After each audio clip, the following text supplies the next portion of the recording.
All right, everybody, welcome back to the shop. And today we're going to be attempting to change out the oil cooler hose line on this 2019 Chevy Silverado with a 5.3 liter. So this is what it looks like. This is a GM part. There's your part number. It's 867-88215. This one has a big end on it right up here. That's the top, and it also has a little bracket. I don't know if you can see in there. The earlier versions do not have this big block at the top, nor that bracket for the strap there. So here's the bottom of the hose right here. You can see it's leaking. I think it's leaking in this crimp right here. And it goes on up. Actually, maybe the top hose that's leaking and dripping on the bottom hose is what it looks like. So yeah, you can see it's kind of leaking right there, that crimp. It's dripping on top of the bottom hose. It's been dripping a while too. I had to take off this cover that goes here. It's like an air dam. You can see on the bottom of it, it's pretty dark where it's been dripping. This is pretty common fare on these trucks. I think it even dates back to, you know, early 2010s or something like that.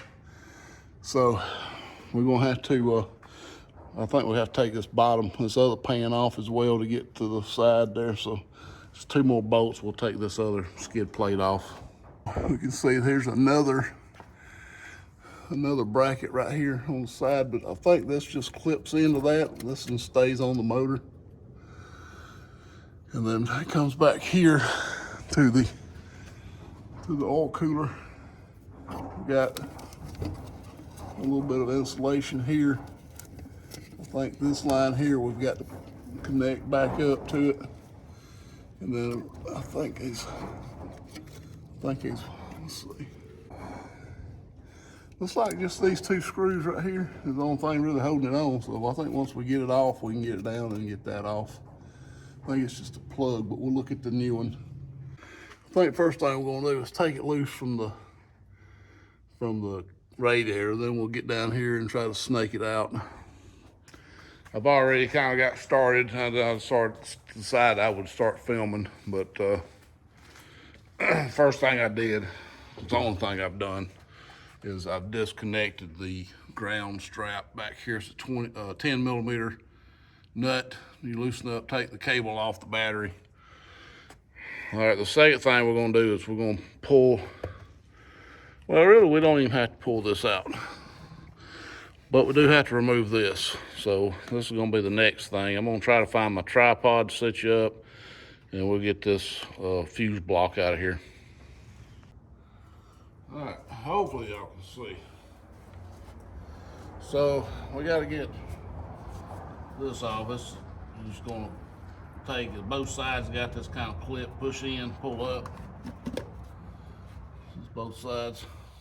And then we're gonna have to take off, loosen up these 4 bolts here that actually attach the plugs to the bottom of this fuse block. And that looks like an 8 mil. 7, it's a 7 mil. You want to kind of take your time, kind of get them all out evenly.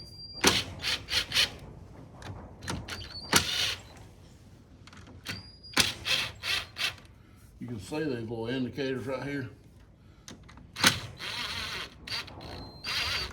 Go down as you move them.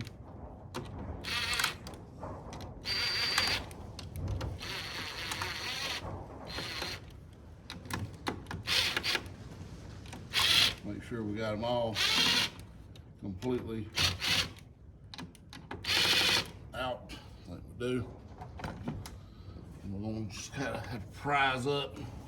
I'm gonna find a couple of tabs. Oh, sorry, we gotta take that off next, sorry. Oh.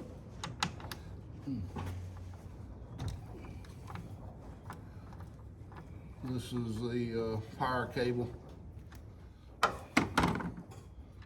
without taking this off. We'd never be able to get this box off. So just disconnect that and lay it over here.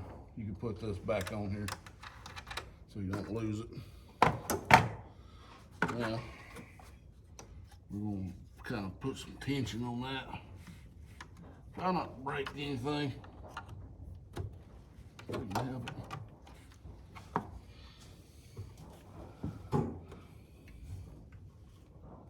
We got two of these on each side we got to deal with. This side's a little more tricky because I can't see. Get a little better flashlight. Let me get this one right here.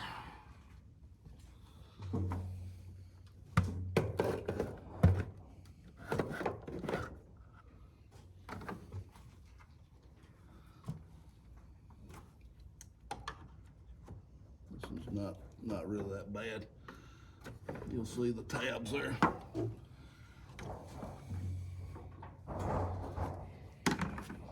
Kind of work them up. Remember, we gotta get these things to unplug, and they should unplug on their own. I hope.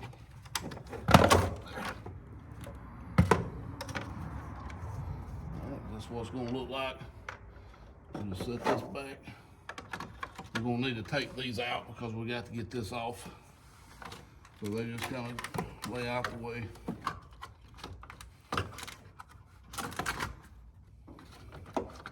These two here we're gonna have to leave in until we get these other. There's a bolt right here. We gotta get out. I think that's the only thing. Just one bolt there. I think it's a 10. It is a 10mm. Sometimes these can be a little tricky to get out because first time I took this off, I had a little more trouble with it. But the second time, this time,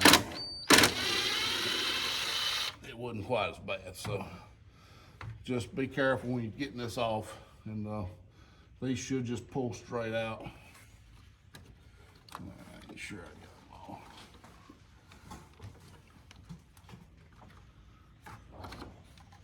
I think there's oh yeah, there's a clip right here, guys. Over here on the side. Make sure you pull it back or go forward with it. Push it forward towards the case. Oh, there's another nut back here. There it is. You can see it's right in the very corner back here. Should be the same. We'll get an extension. It's got a bit of time.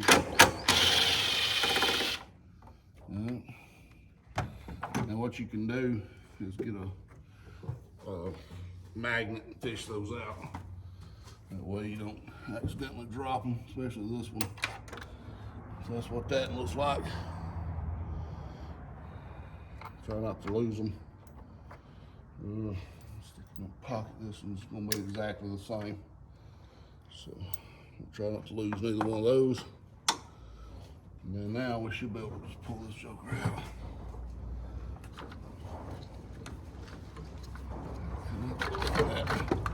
Just like that. There where that screw's at, there's where that one's at. And these right here, we can just kind of lay them off a while the way here. This is the top oil line. The bottom one is down in there. You can see it, but it's kind of a, I'm not gonna lie, it's gonna be a to get out. You got a transmission cooler line that comes in. This is this old cooler line. So once you get this one out, you can lay it out of the way. Maybe it'd be easier to get to that. The other one, we do have one hanger strap right here we got to take off. It looks like a 10mm as well. So, all right, guys. First thing we're gonna do is we got to get this. See, there's a bracket right here.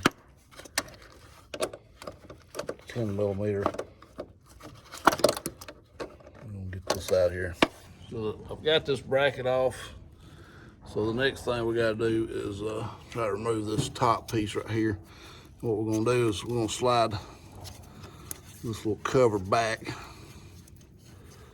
All right, and that's gonna reveal a little clip. I can see the bottom of it, but I can't see the top of it. So here I'm gonna have to have two hands. I do apologize for the crappy cinematography, but this is gonna be kind of one of them areas that you wanna be real careful.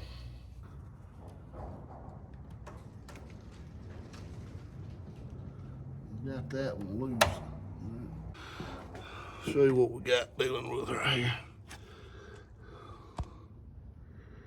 So you can see there's an end right here, and on the other side there's another end, and we're trying to get these to slide forward. It'd be nice if they were coming up and not down, but that's just the way they were put on. So this one, as I push down this one wanted to come up. So I'm gonna just say, once we get it down, I'm gonna try to stick my pick up under it and pull it down. All right, I was able to get that. This is what it looks like, and it didn't just want to sling out of there. Thankfully, it ain't that bad to fling, but you have to be real careful putting it back that I don't drop it. So I'm gonna lay it out the way. Now we'll look at this hole line, and when I pull it out, it should just come straight out. And of course, it's gonna have oil, but it should just pop straight out like that. You can see it's got oil in it. That's how you put it back, just like straight back in. So I need to get a rag and put down here and catch this oil. 2 hours later. All right, guys, I have got the old one out, and I'm starting to put the new one back, and I end up dropping that clip when I was trying to do this bottom one. So I found out if you take the tire off and pull the fender liner back, you can actually get to this bottom one real easy. This is the clip, and it's got to go in from the bottom. And so I would suggest highly, if you're gonna do this job, to go ahead and jack your vehicle up, get this right front tire off, get the wheel liner about halfway off, or at least you can pull the whole wheel liner out if you wanted to. I got it halfway right now because I just need to get a little bit. But I'm having some trouble rerouting these lines up through here. There's a lot of stuff in the way. It really would be beneficial to have two people, one to help push and one to pull. But it's a messy job, and you're probably gonna get oil all over you, as I have. You can see it's still dripping out of there. So definitely would have saved some time initially doing this to be able to pull that line out and unroute them lines through here. So just a thought and a suggestion if you're gonna do this job. I'm gonna continue on. I'm gonna get this clip back in there. I think we can put the clips back in and just pop the lines in, and then just cover the clips up with that little collar and be good. But I gotta get this top line routed up through here first. I'll bring you back when I get everything routed up in there. All right, everybody, I have finally got this back up here. Got the little bracket installed. This thing does go between the lower radiator hose and the radiator, so it was tricky. Since I was going to plan on changing I was planning on changing the coolant anyway. It made it easy because I just took the lower radiator hose off and rerouted it around it. I'm just hoping it ain't twisted up under there anywhere. I haven't got on there to really look and see good yet. I'm just worried about this. So got this one in, got the other one in. That wouldn't be any issue after I took the wheel well liner out. And I'm started back with this. You work just opposite. Get this base on. You gotta kind of get it started on this side over here first. Get these in, get them set. These should just go and seat right in those, right in the holes here. Make sure they line up on the outside. So there's little grooves that lines up on the outside in the case. Now I can see, just looking at it, that these right here ain't lined up just right. So we gotta get these lined up in the case.